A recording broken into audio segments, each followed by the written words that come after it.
What is going on, fellow marketers on the internet? Jordan over here at Driftlead. I got an amazing video for you guys today. Some things that will help you get started in this beautiful world of paid media. But before we do that, obviously I want to showcase to you the brand new people watching this video. We are Driftlead, your fellow performance marketing agency focused on media buying, CRO, all things Google ads, meta ads, TikTok, Bing, all that stuff with the goal of driving as much revenue as possible for your SaaS, lead gen, or e-commerce brand, giving you the latest tips and topics from things we're seeing from our current account so far, as well as just trends and overall stuff that we're seeing from the insights within all of our paid channels. Feel free to subscribe. We're having a lot of content coming and different things without fluff. We're keeping it real on this site over here. First things first, what is the topic of today's video? It's a freestyle, we're keeping it open floor, and the main thing is how you can get started with PPC, but not the typical stuff that people talk about. I'm talking about the actual things that people overlook. They don't even talk about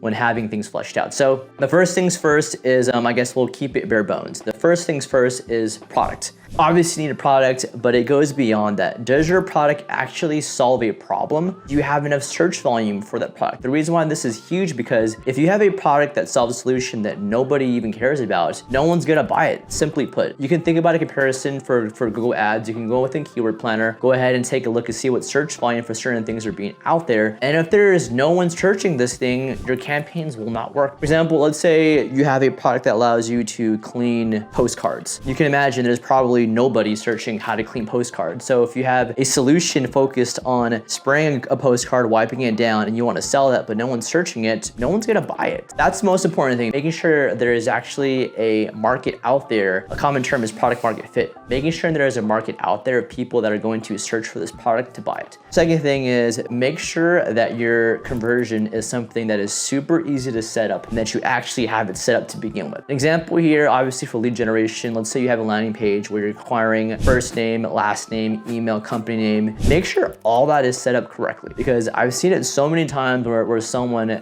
sets it up incorrectly, conversions are double counting, or conversion tracking is broken to begin with. And you can imagine how when you're having your campaign journey from this point on, Google or Meta or any paid platform is going to go ahead and prioritize and optimize for the wrong thing. Huge warning, if you do not have conversion tracking set up correctly to begin with, your paid platforms will optimize for the wrong thing. You're gonna waste a lot of money, have no data, all your learnings are off, nothing's gonna work. Extremely important to make sure that you have conversion tracking set up correctly. What is number 3? Oh, budget. Budget is a huge thing. This is honestly calling out all you dropshippers out there that are starting out thinking you could really kick things off on $500 a month and thinking that you can have results with 500 bucks. You can't. I'm gonna say right now, if you are thinking of starting a brand new dropshipping company on $500 a day, it will not happen. Just stop. There's this thing called a learning phase, and obviously you heard about this a lot. What is a learning phase? People think it's something that goes away after a week or two. No, it's actually based off of conversions. You want to have ideally 15 to 50 conversions in your ad account, or even if you want to make it more granular and really have things optimized within your actual campaign. If you do not have 15 to 50 conversions for your campaign, this thing will be stuck in the learning phase almost forever. Let's look at an example. Let's say you have a cost per acquisition of $100, your CPA is $100, and your daily spend is $100. You're spending $100 a day. If you round things out and the numbers stay the same, you're roughly gonna have 50 conversions after 50 days because your cost per acquisition is actually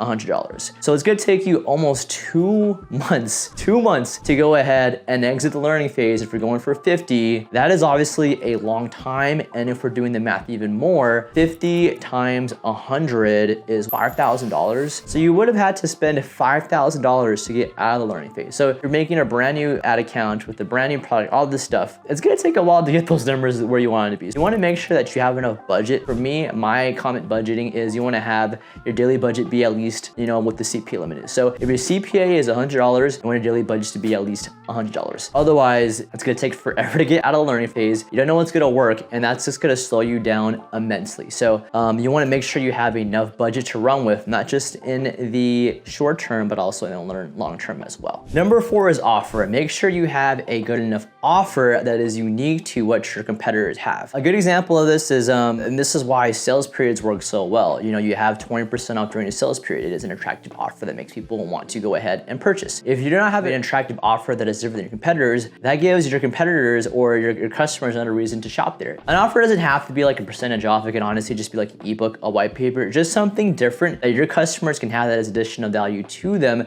to go ahead and make that purchase. And number 5, this is a huge one that does not get talked about enough: patience. Totally overlooked. I know it sounds cliche, but it is 1000% true. If you do not have patience with paid media, just leave. Stop, don't even try, save your money. This takes time. Essentially, are gambling your money in the beginning. You don't know what's gonna work, and you need as much data as possible to make the next move. You're essentially just throwing a whole bunch of things on the wall to see what works, and if you're not patient with that, just stop. But hopefully all this helps, these 5 tips that are overlooked on how to help you start out your paid media campaign. Other than that, again, I'm Jordan, and we are over here at Driftly giving you the best content for anything PPC. If any questions regarding this stuff right here for this video, leave it down in the comments. But if you want something more in depth, feel free to contact us. We'll send you over that free marketing plan, really diving in and diagnosing any problems you may have with your current paid platforms so far. But other than that, take care. Talk to you guys soon. Yeah, bye.